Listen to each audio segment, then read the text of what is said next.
शब्द जो है हमारा बेस होता है, हमारी किसी भी भाषा का आधार होता है। अगर हमने शब्दों को ठीक से जान लिया, समझ लिया, तो पाठ को समझना सबसे आसान हो जाता है। तुमने लंग लकार और मध्यम पुरुष का चैप्टर पढ़ा, जिसे हमने अनुवाद किया, हिंदी में अनुवाद सीखा। ये पूरा चैप्टर अभी अभी हमने पढ़ा और अब हम इसका अभ्यास कार्य करेंगे। अभ्यास कार्य में सबसे पहले आता है शब्दकोश। तो शब्दकोश को देख लें कि शब्द कौन कौन से दिए हुए हैं। अब ध्यान से देखिए कि तो पहला शब्द इसमें दिया हुआ है सदुपयोग, यानी अच्छा उपयोग, और जिसे इंग्लिश में कहते हैं गुड यूज। उसके बाद देखो निर्धनाई लिखा है। निर्धनाई मतलब गरीब के लिए, और इंग्लिश में फॉर पुअर।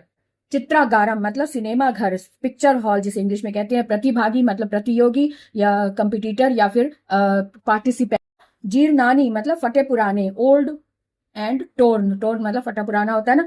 तो भिक्षुका मतलब भिखारी, जिसे इंग्लिश में बैगर बोलते हैं। पुरस्कारम यानी इनाम, इनाम अर्थात अवार्ड, अवार्ड। और बुभुक्षिता मतलब भूखा, और यहाँ इंग्लिश में हंगरी। उसके बाद देखो नई धातुएं जो इसमें इस पाठ में आई हैं वो भी देख ले। ट्री मैंने तैरना, टू स्विम। उसके बाद देखो गई, गई मैंने गाना, और टू सिंग।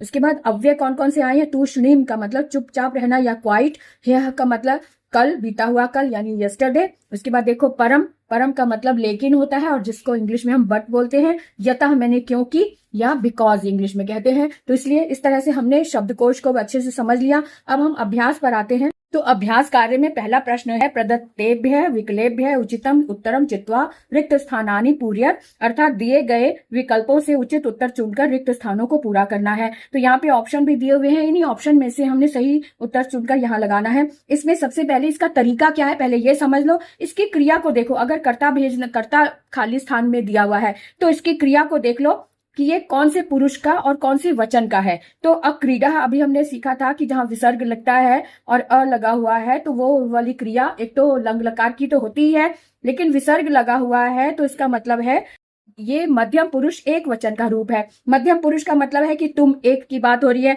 तो इसमें ऑप्शन दिए हुए हैं, युवाम भी है, त्वम भी है और यूयम भी है। तो त्वम एक वचन है, तो एक वचन का हमने शब्द लिया त्वम, क्योंकि यहाँ पे त्वम आ जाएगा क्योंकि क्रिया इसकी एक वचन की।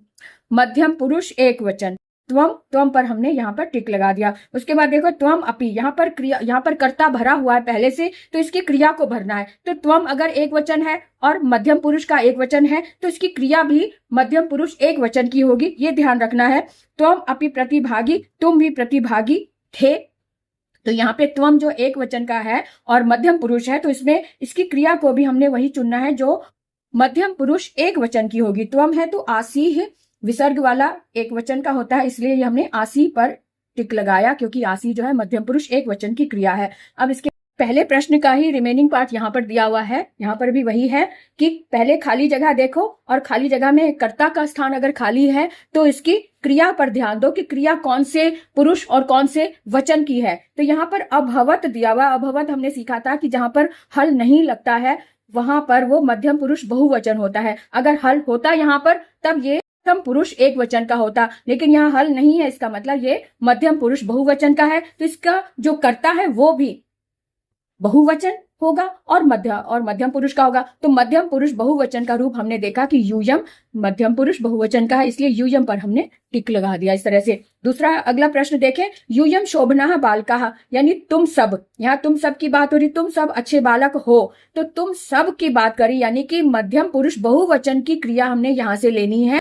ये ध्यान रखो बेटा, इस वाले वाक्य में जो ऑप्शन दिए हुए हैं ये सभी लट लकार के हैं और यानी कि वर्तमान के रूप हैं, लेकिन इसमें भी हमने मध्यम पुरुष का बहुवचन देखना है। तो ये एक वचन, मध्यम पुरुष एक वचन, मध्यम पुरुष द्विवचन और मध्यम पुरुष बहुवचन का रूप स्थ आ रहा है, इसलिए हम स्थ पर टिक लगा देंगे, लट लकार का रूप है। इसके बाद देखिए युवा जले, तुम दोनों, यहाँ पर मध्यम पुरुष द्विवचन की बात हो रही है। तुम दोनों जले मतलब जल में। अब अतरत ये तो बहुवचन का रूप है क्योंकि हल नहीं लगा हुआ। अतरतम ये द्विवचन, मध्यम पुरुष द्विवचन का है, इसका मतलब ये सही है ऑप्शन, इस पर हमने टिक लगा दिया इस तरह से, है ना। तो अतः यहाँ पे जाने की जरूरत नहीं, ये मध्यम पुरुष एक वचन का है क्योंकि इसमें विसर्ग लगा हुआ है। अब आगे देखेंगे, प्रश्न 2 पर आ जाते हैं। एक पदेन उत्तर, यानी एक शब्द में उत्तर देना, एक शब्द में उत्तर दीजिए। तो कहा जो भी इसके जो प्रश्नवाचक शब्द है ना, इनको ध्यान से देखो। अगर ये शब्द जिस विभक्ति का है और जिस वचन का है, उसी विभक्ति और उसी वचन का ही हमने उत्तर ढूंढना है। तो ये देख लो कि यहाँ पे यानी कि कहाँ दिया हुआ है, यानी ये कर्ता के रूप में प्रश्न आया है तो कर्ता को ही देखना है। ये एक वचन का है, प्रथमा विभक्ति, तो कह बुभुक्षिता अस्ति, कौन भूखा था? भिक्षुकः, है ना, तो भिक्षुकः हमारा ये आंसर आ गया। उसके बाद युवाम भोजनम वस्त्रम च कस्मै अयच्छतम। अयच्छतम में मध्यम पुरुष द्विवचन की बात हो रही है और इसका कर्ता भी मध्यम पुरुष द्विवचन का है, लेकिन यहाँ पर कस्मै में चतुर्थी विभक्ति दी हुई है, यानी किसके लिए।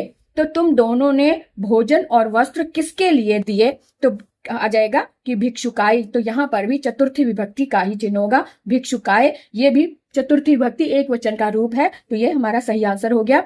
उसके बाद देखो भिक्षुकस्य, यहाँ पे षष्ठी विभक्ति लगी है। भिक्षुकस्य वस्त्राणि कीदृशानि आसन। कीदृशानि ये प्रश्न है, तो इसके स्थान पर हमने उत्तर देना है कि भिक्षुक के वस्त्र कैसे थे। आसन मैंने थे, कैसे थे। भिक्षुक यहाँ पे एक वचन है, यहाँ भी एक वचन है, लेकिन वस्त्र में बहुत बहुवचन आया है। भिक्षुक के वस्त्र कैसे थे, कीदृशानि आ रहा है, तो यहाँ पर हम लिख देंगे जीर्णानि, क्योंकि ये भी नपुंसक लिंग का बहुवचन है और इसका उत्तर भी नपुंसक लिंग बहुवचन में ही होगा। तो जीर्णानि ये उसका उत्तर आ गया, तो हमने यहाँ पे लिख दिया।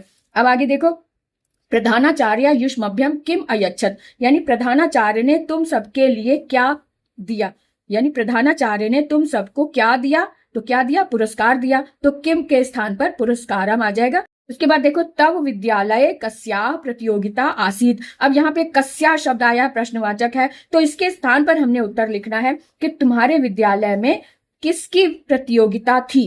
तो कस्याः यानी कि यह षष्ठी भक्ति एक वचन है, तो कस्या यानी चित्रकलायाः, चित्रकला की प्रतियोगिता थी ना। तो तुम्हारे विद्यालय में कस्या है, तो चित्रकलायाः, चित्रकला की प्रतियोगिता थी। तो ये उत्तर हमारा बिल्कुल सही हो गया। अब हम प्रश्न 3 पर आएंगे। तो 3 को हम देखें कि उदाहरण अनुसार क्रियापदानि लंग लकारे परिवर्तयेत्।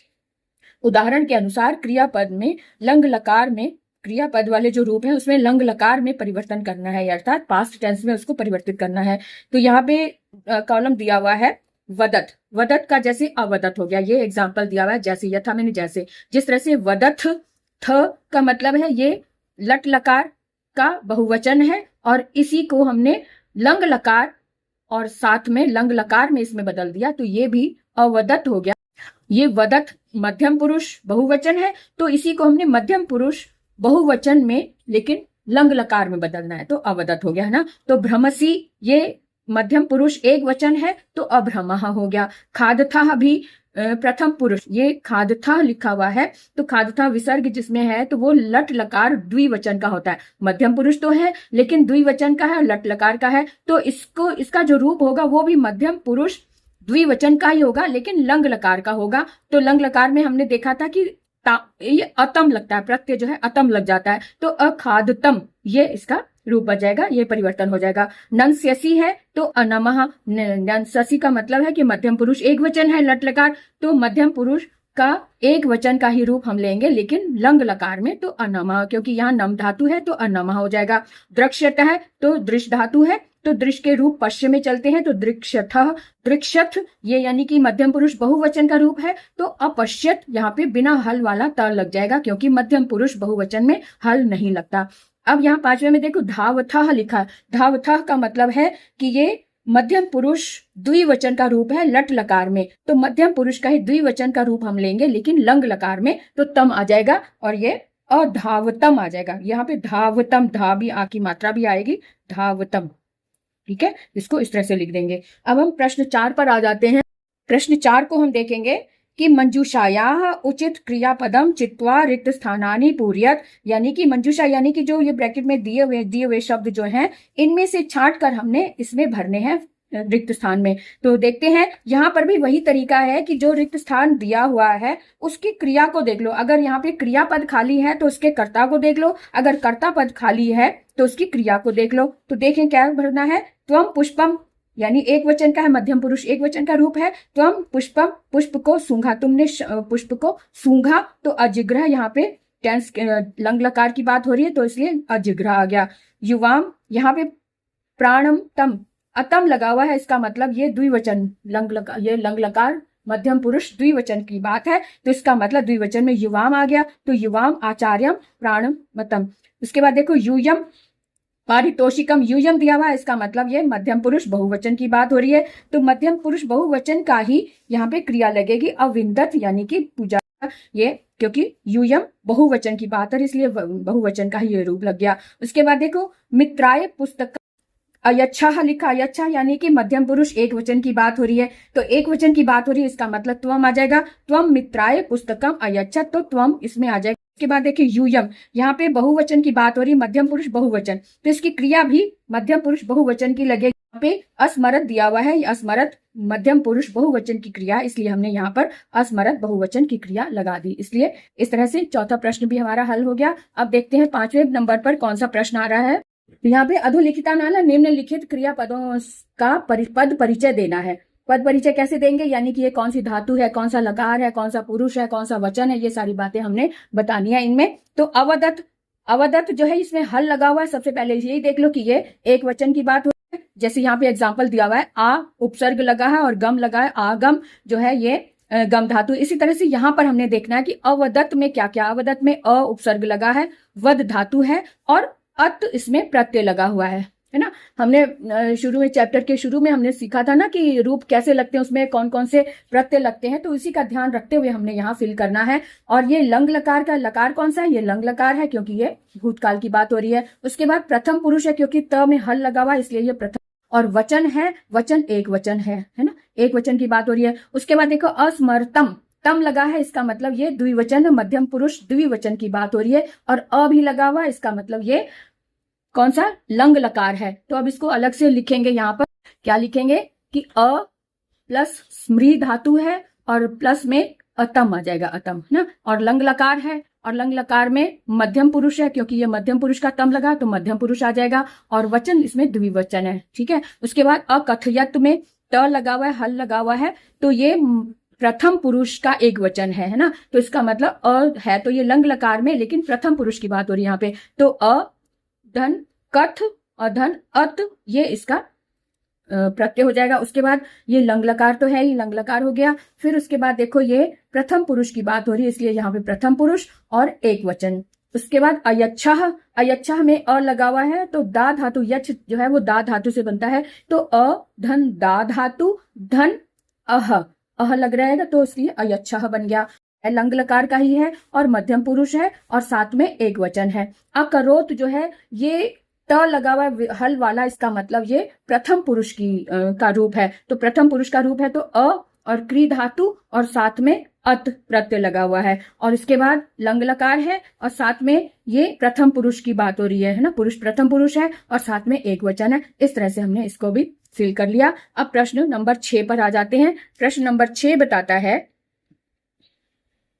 प्रश्न नंबर 6 में आता है अनुवाद करना है। अधोलिखिता नाम वाक्या नाम संस्कृत भाषायाम अनुवादम कुरुत, अर्थात अधोलिखित यानी निम्नलिखित वाक्यों का संस्कृत में अनुवाद कीजिए। तो तुम दोनों ने गीत गाए, तुम दोनों है तो युवाम आ जाएगा, युवाम गीतम अगायतम आ जाएगा, तम वाली बात है ना, अगायतम हो गया। तुम उद्यान में खेले, खेले तुम उद्यान में खेले, तो त्वम उद्याने अक्रीडा आ जाएगा, है ना। उसके बाद तुम सबने कविता पाठ किया, तुम सबने यानी यूयम कविता पाठम अकुरु, यहाँ पे सबने कहा है तो अकुरुत आ जाएगा, अकुरुत त में हल नहीं लगेगा, है ना। उसके बाद आ जाता तुम दोनों रेल से कहाँ गए थे, तो तुम दोनों यानी युवाम, रेल का मतलब यान से, तुम दोनों यान से, यानेन, यान में तृतीय भक्ति लगेगी, युवाम यानेन कुत्र अगच्छतम आ जाएगा, यहाँ पर द्विवचन का मध्यम पुरुष का द्विवचन अगच्छ। उसके बाद देखिए तुमने चित्र बनाया, बनाया यानी रचना की, तो तुमने एक वचन है तो त्वम चित्रम और रचः, वे विसर्ग आ जाएगा और रचः। इस तरह से हमने इसको संस्कृत में अनुवाद कर दिया यानी ट्रांसलेट किया। तो आपको समझ में आ गया होगा और आप कमेंट करके मुझे जरूर बताएं कि आपको कितना समझ आया या कहाँ पर आपको दिक्कत हुई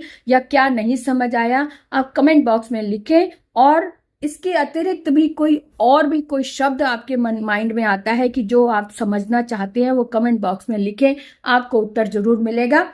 तो आज के लिए इतना ही, विराम लेते हैं, फिर मिलेंगे अगली कक्षा में। तब तक के लिए बाय बाय।